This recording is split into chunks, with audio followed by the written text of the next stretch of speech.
Is there a situation in which you might attack Pakistan? Well, I hope not. India has always tried to be on the side of peace and negotiations and so on.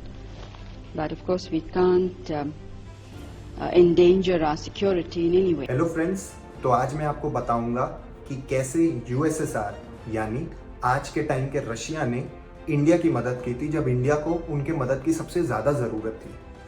आगे के video में मैं USSR को Russia बोलूंगा क्योंकि Russia ही USSR का successor था जब उसका डिसइंटीग्रेशन हुआ 1991 में। तो इंडिया पाकिस्तान के 1971 के वॉर के टाइम पे चलते हैं। 25 मार्च 1971 को वेस्ट पाकिस्तान ने ईस्ट पाकिस्तान पे अपनी आर्मी भेज दी थी कत्लेआम यानी जीनोसाइड करने के लिए। ये एग्जैक्टली उन्होंने क्यों किया था इस पे हम एक अलग वीडियो बना सकते हैं ऑल टुगेदर। बट आप इस जीनोसाइड का अंदाजा इस बात से लगा सकते हैं कि ऑलमोस्ट 30 लाख लोगों की जान गई थी। और इसको आप जर्मनी ने वर्ल्ड वॉर 2 में जो हॉलोकॉस्ट किया था उससे भी कंपेयर कर सकते हैं। इंडिया में इस वजह से बहुत सारे रेफ्यूजीज आने लगे थे। आप रेफ्यूजीज का अंदाजा इसी बात पे लगा सकते हैं कि ऑलमोस्ट 97 लाख रेफ्यूजीज इस वॉर के दौरान इंडिया में आए थे।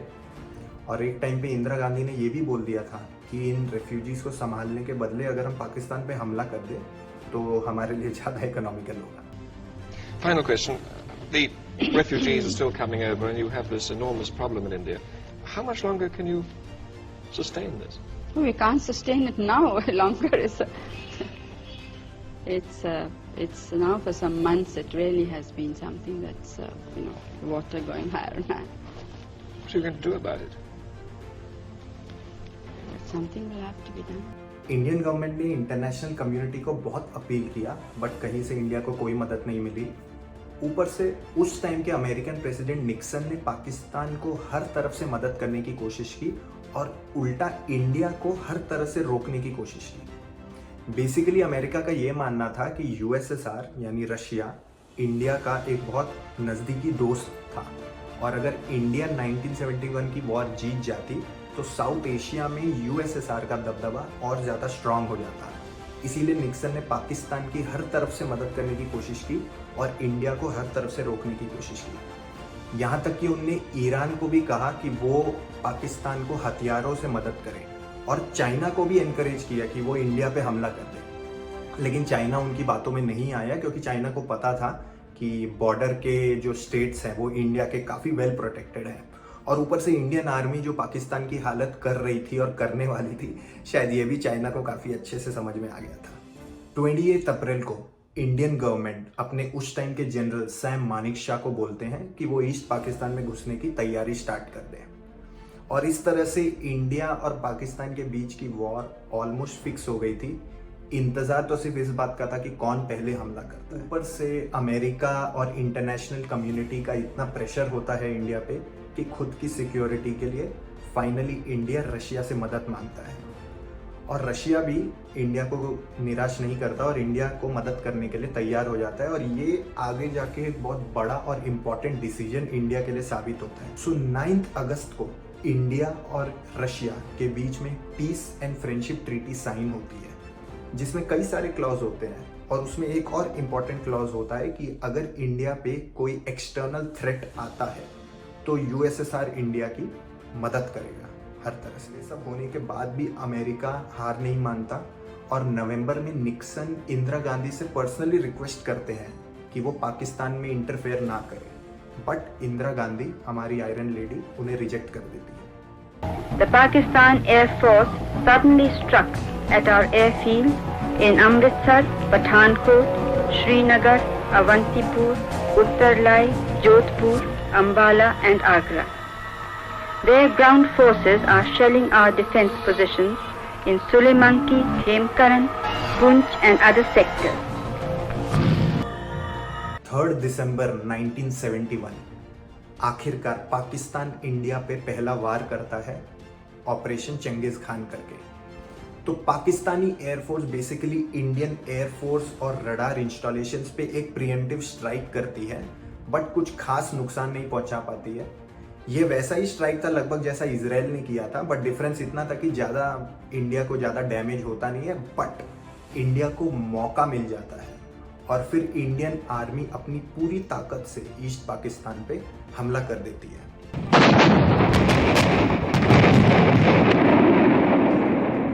तो इंडिया वेस्ट पाकिस्तान में एक डिफेंसिव स्ट्रेटजी और ईस्ट पाकिस्तान में एक ऑफेंसिव स्ट्रेटजी अप्लाई करता है। 4 और 5 दिसंबर को इंडियन नेवी ऑपरेशन ट्राइडेंट करती है, जिसके थ्रू पाकिस्तान की कई शिप्स और मिलिट्री पोर्ट को हेवी लॉसेस उठाने पड़ते हैं। अमेरिका पाकिस्तान की मदद करने के लिए यूनाइटेड नेशन में एक रेजोल्यूशन डालता है। इस रेजोल्यूशन के थ्रू इंडिया को सीज फायर और ट्रूप विड्रॉ करने के लिए प्रेशराइज किया जाता है, बट 5 दिसंबर को रशिया इस रेजोल्यूशन को वीटो कर देता है। 6 दिसंबर को इंडिया बांग्लादेश को एक इंडिपेंडेंट कंट्री रिकॉग्नाइज कर लेता है। 10 दिसंबर को फिर से निक्सन यूएसएसआर से रिक्वेस्ट करता है कि वो इंडिया को बोले कि वो अपनी सेना वापस बुला ले, बट यूएसएसआर इसे भी रिजेक्ट कर देता है। अमेरिका की हर कोशिश बेकार होने के बाद अमेरिका अपना सबसे बड़ा दाव खेलता है। 11 दिसंबर को अमेरिका अपनी टास्क फोर्स 74 पाकिस्तान की मदद के लिए बे ऑफ बंगाल में भेजता है। इस नेवी की टास्क फोर्स 74 में कई सारे डिस्ट्रॉयर्स और क्रूजर्स तो थे ही, बट साथ ही साथ उनका सबसे बड़ा और nuclear powered aircraft carrier USS enterprise भी होता है। ब्रिटिश भी सेम टाइम पे अपनी एक एयरक्राफ्ट कैरियर HMS ईगल को अरेबियन सी में भेजते हैं। तो इस तरह से basically America from the east, British from the west and China from the top India को हर तरफ से हमला करने का प्लान बन जाता है। जब अमेरिका अपना USS Enterprise aircraft carrier Bay of Bengal में भेज रहा था, तब इंडिया का भी एक aircraft carrier Bay of Bengal में उस वक्त था, INS विक्रांत, लेकिन वो USS एंटरप्राइज के सामने काफ़ी कमज़ोर था। USS एंटरप्राइज एक न्यूक्लियर पावर्ड एयरक्राफ्ट कैरियर थी, जबकि INS विक्रांत एक बॉयलर पावर्ड एयरक्राफ्ट कैरियर था। USS एंटरप्राइज ऑलमोस्ट 75,000 टन की शिप थी, जबकि विक्रांत 20,000 टन की शिप थी। उसकी कैपेसिटी भी लगभग 70 एयरक्राफ्ट की थी, जबकि विक्रांत सिर्फ 20 एयरक्राफ्ट रख सकता था। तो इंडिया ने रशिया के साथ जो peace and friendship treaty sign की थी, वो अब काम आती है। और 13 दिसंबर को रशिया अपना एक फ्लीट इंडिया की मदद के लिए बे ऑफ बंगाल में भेजता है। इस फ्लीट में कई सारे क्रूजर्स और डिस्ट्रॉयर्स तो होते ही हैं, बट इसमें एक सबमरीन भी होती है जो न्यूक्लियर वॉरहेड्स तक कैरी कर सकती है। अब इस रशियन फ्लीट की वजह से बे ऑफ बंगाल में इंडिया को अमेरिकन टास्क फोर्स की वजह से जो थ्रेट था वो काफ़ी हद तक बैलेंस आउट हो जाता है, और बेसिकली इंडिया अब बिना किसी एक्सटर्नल डर के फ्रीली लड़ सकता है। और ब्रिटिश भी इस रशियन फ्लीट को देख के अरेबियन सी में घुसने से पहले ही भाग जाते हैं। सो निक्सन का सबसे बड़ा दाव भी इधर फेल हो जाता है, और 15 दिसंबर को वो यूनाइटेड नेशन में एक और रेजोल्यूशन डालता है ताकि इंडिया सीज फायर करे और अपने ट्रूप्स पाकिस्तान से विड्रॉ कर सके। पर रशिया इस रेजोल्यूशन को फिर से वीटो करके इंडिया की मदद करता है। ये सब होने के बाद पाकिस्तान के पास ज़्यादा ऑप्शंस नहीं बचते, और खुद को इंडियन आर्मी और मुक्ति बाहिनी के सामने लाचार पाते हुए देख 16 दिसंबर को Pakistani instrument of surrender sign होता है between Pakistan, India and government of Bangladesh.